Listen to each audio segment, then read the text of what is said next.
cunoaște lacrimile tale.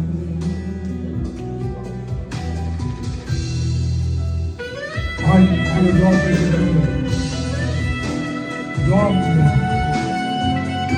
îndură-te, iartă-ne, adu-ți aminte că suntem o mână de țărână, dar te lăudăm, Doamne, Împărate al Slavei, Dumnezeul Părinților noștri, ai milă de noi, Doamne, și îți mulțumim.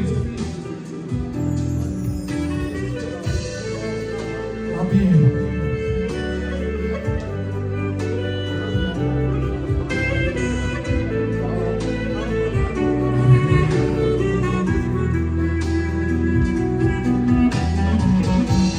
În grea încercare, în clipele cele mai amare,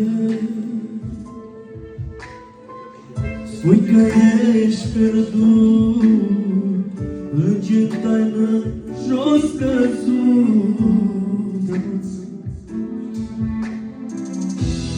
Atunci se ridică măruță,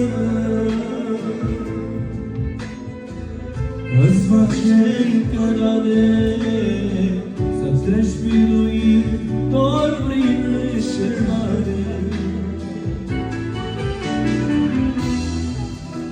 Hai lasă-le pe toate, lasă-le pe toate mâna, roagă-le și crede în puterea mare a Domnului.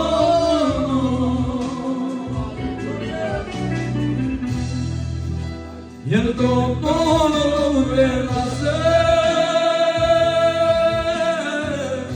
ajutorul din nedegaie. Rabdă și veghează, nu-ți pierde nădejdea tu.